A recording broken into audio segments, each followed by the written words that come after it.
One of the biggest mistakes I see every year is gardeners assuming snow means the entire garden is still asleep. It isn't.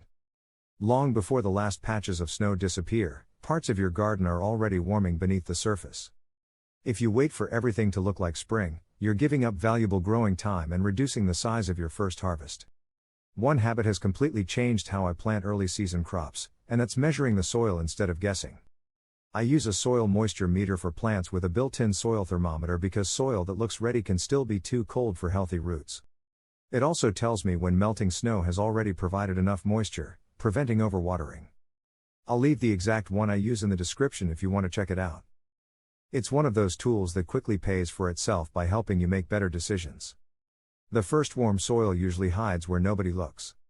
Every garden has areas that naturally wake up earlier. Raised beds, south-facing slopes, stone walls, compost piles, dark mulch, and well-drained soil all collect and retain heat differently. I've seen one raised bed reach planting temperature while another only a few meters away remained too cold for germination. That's why experienced growers observe the soil instead of relying on the calendar. If you're serious about producing healthier plants and larger harvests, subscribe to FarmLogic. We focus on practical methods that consistently outperform common gardening advice. Dark organic matter becomes your first solar collector. One of the simplest ways to warm soil naturally is by covering planting rows with finished compost or dark leaf mold.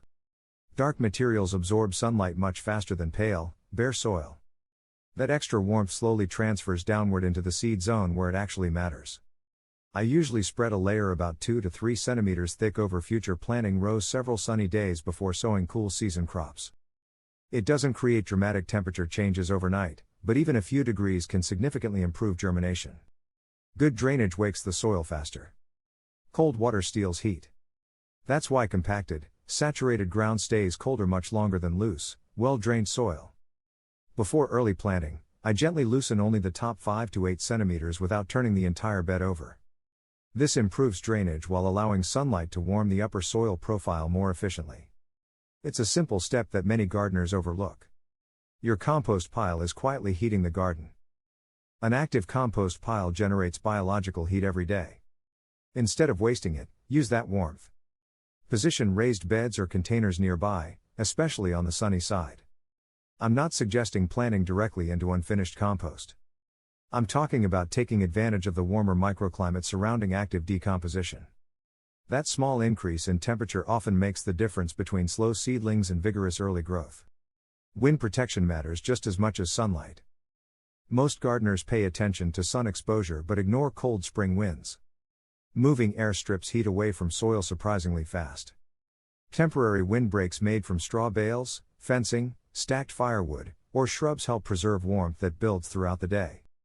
Combined with dark compost and good drainage, this creates an ideal microzone for early planting. Several small improvements often outperform one expensive solution. The biggest mistake is planting by the calendar. Calendar dates don't know what your garden looks like. Your soil does. Cool season vegetables like spinach, peas, kale, lettuce, and radishes don't require warm summer temperatures. They simply need soil that's warm enough for root activity.